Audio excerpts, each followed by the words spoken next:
What is up, everyone? Welcome back to Fantasy Tomorrow. Today we're going to be going over some of my favorite waiver claims and streamers for Week 4. So let's just go ahead and jump right into it. Starting with my top 5 waiver claims for Week 4. Number 1, of course, is Chuba Hubber, running back for the Carolina Panthers. And even though he's likely going to split a few carries with Royce Freeman, he should see plenty of volume in relief of the injured Christian McCaffrey, who's likely going to miss at least a couple of weeks. So I really think Chuba Hubbard is someone that you have to go out and grab if he is available. My number 2 pick is Tim Patrick, wide receiver for the Denver Broncos. Now, he's been the most consistent receiver for the Broncos when it comes to scoring fantasy points this season. And he should really continue to see a high target share as the season progresses. And I think that the Broncos are going to eventually get into some game scripts where they have to throw the ball more. And I think Patrick could really benefit from that. Now, my number 3 pick is Emmanuel Sanders, wide receiver for the Buffalo Bills.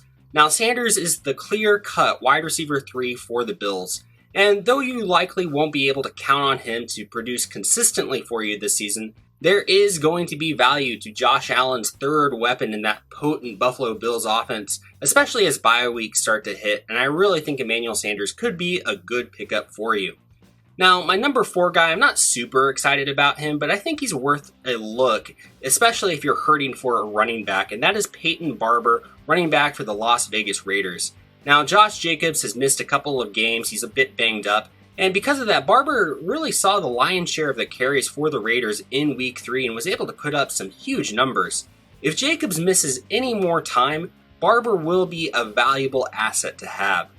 And then my number 5 guy is Christian Kirk, wide receiver for the Arizona Cardinals.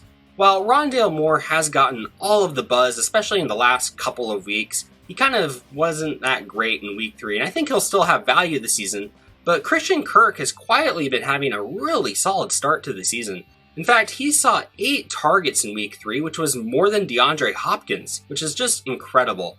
Kirk is definitely worth a flyer as someone who could fill in during the bye weeks.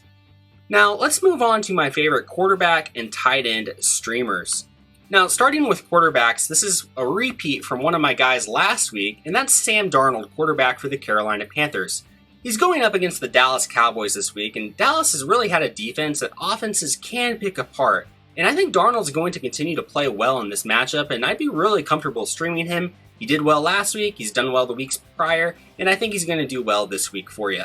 And then my next guy is Jameis Winston, quarterback for the New Orleans Saints. He's going up against the Giants, and while this Saints offense is a little confusing and they've been very inconsistent so far this year, I really like their chances at producing against the Bryants this week, though.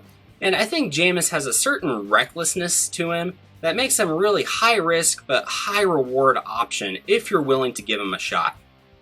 Now, moving on to some tight ends, I really like Austin Hooper, tight end for the Cleveland Browns, going up against the Minnesota Vikings.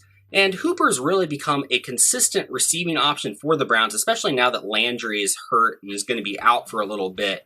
And I really think this matchup against Minnesota could really be something beneficial for Hooper because they struggle against tight ends. So I definitely think Hooper's worthy of a shot in your lineups this week.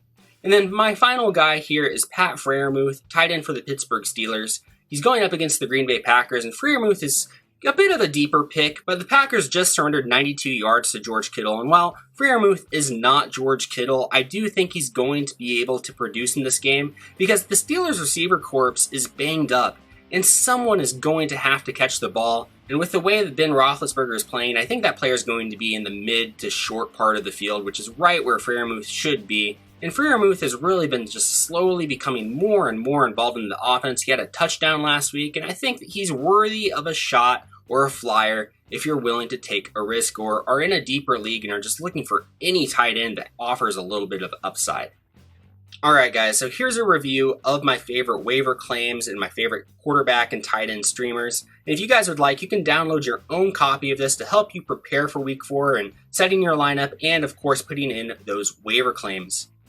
But guys, please subscribe for more league-winning fantasy advice. Go check us out over on Twitter and on Facebook. And of course, drop us a like and a comment to interact with us. We'll try to answer whatever questions you throw our way. And also, go check out our other channel, Pretty Smart Sports. We're talking about all sorts of different sports stuff over there, so definitely go and give that a shot. But thank you so much for watching. We'll see you next time.